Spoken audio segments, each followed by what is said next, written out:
माहौल तो अभी तो पूर्णतया अभी अगर लोकसभा की बात करें केवल प्रथमेश मिश्रा में सपा बनाम बसपा की लड़ाई है और तीसरे की लड़ाई नहीं है। नमस्कार, आप देख रहे हैं गांव लहरिया न्यूज। मैं हूं अतुल पुजारी। लोकसभा चुनाव को लेकर गांव लहरिया न्यूज टीम लगभग सभी विधानसभा के सभी बाजारों में जा रही है, जनता के विचारों को सुन रही है। आखिर जनता किस मुद्दे को लेकर किस प्रत्याशी को वोटिंग करेगी, हम सीधा जनता के पास जा रहे हैं। ऐसे में हम जामताली बाजार हैं, यहाँ कुछ चाय की नुक्कड़ पे कई मतदाता मौजूद हैं। हम इनसे भी बात करने की कोशिश करते हैं आखिर इस लोकसभा चुनाव को लेकर प्रत्याशियों के मन में क्या है, किस मुद्दे को लेकर किस प्रत्याशी को वोटिंग करेंगे। भैया, क्या है माहौल प्रतापगढ़ लोकसभा चुनाव का? प्रतापगढ़ का माहौल भैया जो है, इस समय स्थिति बहुत ही संघर्षपूर्ण हो गई है। यहाँ जैसा कि आप जानते हैं, वर्तमान में जो सांसद रहे संगम लाल गुप्ता जी, वह पुनः जो है हमारे बीच आए हुए हैं। उनको लेकर के जनता में खासी नाराजगी है, क्योंकि उन्होंने जो है 5 साल अपने कार्यों का ब्यौरा नहीं दे पा रहे हैं, हमने काम क्या किया है यहाँ पर। और दूसरी बात ये रही कि सर्व समाज को ले चलने की बात हुई है, उसमें भी वो खरे नहीं उतरे हैं। एक विशेष समाज को ले चलने का प्रयास कर रहे हैं। और जैसा कि आप जानते हैं कि ये रानीगंज पट्टी इन सब में जो है अच्छी खासी तादाद ब्राह्मणों की, ठाकुरों की है, और इन सबको अपमानित करने का कार्य इस सांसद ने किया है। वर्तमान यहाँ के जो धीरज ओझा जी रहे, उनको भी ऐसा है कि उनको भी हराने का कार्य किया है। इसलिए जनता की खासी नाराजगी है। भाजपा के पक्ष में होते हुए भी जो है, लेकिन मतदान करने के लिए जो है लोग उत्सुक नहीं हैं।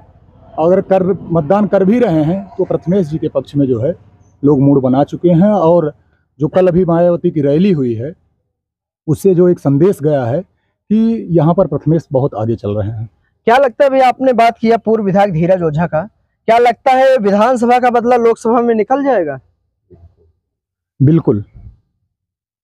तो धीरज ओझा तो लगभग बूथ मंडल जाकर भाजपा के पक्ष में मतदान करने की मांग। धीरज ओझा जी जा रहे हैं, वो पार्टी से लगे हुए हैं, लेकिन उनके साथ जो जनता जुड़ी हुई है, जो कार्यकर्ता जुड़े हुए थे, उनको अपमान सहना पड़ा है। इसलिए जनता जो है उस पक्ष में जाने के लिए तैयार नहीं है। जी बिल्कुल, आप देख सकते हैं, ये आप धीरज ओझा जी के समर्थक हैं। हम लोग तो भाजपा के रहे हैं जी हमेशा। वर्तमान में आप भाजपा में नहीं है? भाजपा में नहीं, हम प्रथमेश जी के साथ में हैं। क्या भाजपा से नाराजगी क्या है? मैं ऐसा है नहीं कि बसपा की सदस्यता लिया हूं या कुछ भी लिया हूं, लेकिन वर्तमान जो, और दूसरी बात है, हम लोग जिस स्तर पे हैं, पढ़े लिखे समाज से हैं हम लोग, जो है एक ऐसा प्रत्याशी हमारे बीच में आया, प्रथमेश जी, जो हार्वर्ड यूनिवर्सिटी से जो है पढ़े हुए हैं। और इन तीनों प्रत्याशियों में देखा जाए तो सबसे योग्य प्रत्याशी हैं, संस्कारित प्रत्याशी हैं, अच्छे परिवार से रहे हैं। इसलिए हम लोगों का दायित्व बनता है कि हम पार्टी को ना चुन करके प्रत्याशी को चुने, जो हमारे बीच हमेशा जो है 5 साल में रहेगा। इसलिए प्रत्याशी को चुनना ज्यादा बेहतर होगा। जी बिल्कुल, ये लोकतंत्र की खूबसूरती है। आप स्वतंत्र हैं, कोई भी मतदाता किसी भी प्रत्याशी को अपना मत दे सकते हैं। ऐसे भी हमारे साथ। और क्या लगता है चाचा, लोकसभा चुनाव में प्रताप? लोकसभा का चुनाव जो है अभी पूर्णतया प्रथमेश जी के साथ जा रहा है, भाजपा के विरोध में। अब भाजपा क्या समझ लीजिए कि ये संगम लाल जी के विरोध में मतलब कि 100 शब्दों का एक शब्द यही कहा जाए कि यहाँ की आम जनता जो है, चाहे ब्राह्मण लाभी समझिए या फिर सनातनी, जो भी सनातनी प्रयोग करते हैं, उनका कथन यही है कि हम राम के थे, राम के हैं, राम के ही रहेंगे। लेकिन मतदान अपनी बार प्रथम बार प्रथमेश श्री गणेश का करेंगे। अच्छा, एक भाजपा से नाराजगी का कारण क्या है मुख्य? भाजपा से नाराजगी का कारण कुछ नहीं है, सारी जनता, केवल प्रत्याशी के विरोध है। अच्छा, प्रत्याशी से ही क्या नाराजगी है? प्रत्याशी, ऐसी बात करें आप, प्रत्याशी से नाराजगी है। प्रत्याशी से कम्प्लीटली प्रत्याशी इग्नोर करता गया किसी व्यक्ति विशेष समाज को। वो सिर्फ जो है प्रत्याशी अपने जातिवादी की राजनीति करते गए। वर्तमान प्रत्याशी भाजपा के प्रत्याशी, और मैं मत नहीं कर रहा हूँ। तो आज कंडीशन से यह है कि आम जनता भी चाह रही थी कि ऐसे कि बीजेपी इस प्रत्याशी को रिवर्ट ना करे, बट यहाँ पर पार्टी के वरिष्ठ सदस्य जो थे, जो चयनकर्ता जो थे, वो गलत निर्णय ले लिए। क्या लगता है इस रानीगंज आप रानीगंज से है ना? जी। इस रानीगंज विधानसभा से प्रबल दावेदार के रूप में कौन देखा जा रहा है? सारे प्रत्याशियों, सपा, बसपा, भाजपा, जनता किसको मोड़ बनाई है? तो यहाँ तो तभी कोई सवाल ही नहीं उठता। अभी तो नो कमेंट इस मैटर होगा। रीजन ऐसा है कि कई सारे प्रत्याशी हैं। माहौल किसका है? माहौल तो अभी तो पूर्णतया अभी अगर लोकसभा की बात करें केवल प्रथमेश मिश्रा। क्या लगता है, हमारे साथ और भी एक भाई साहब हैं, क्या लगता है इस लोकसभा चुनाव में? भैया, लोकसभा चुनाव धीरज ओझा को संगम लाल ने बुरी तरह से हराया है।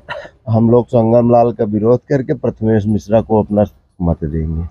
ये आरोप है कि इसमें कुछ सत्यता है? 100% सत्यता है। आप लोग बूथ वाइज निकाल लीजिए। बिरादरी कोट अगर धीरज ओझा चुनाव जीते हैं तो हम लोग भाजपा को वोट दे देंगे। पूरा मामला समझाइए एक बार। पूरा मामला ये है कि हमारे पूर्व विधायक को ये जातिगत रूप से जहां जहां इनका चला है वहां वहां इन्होंने विरोध करके ब्राह्मणों का पूरी तरीके से चुनाव को हरवा दिए।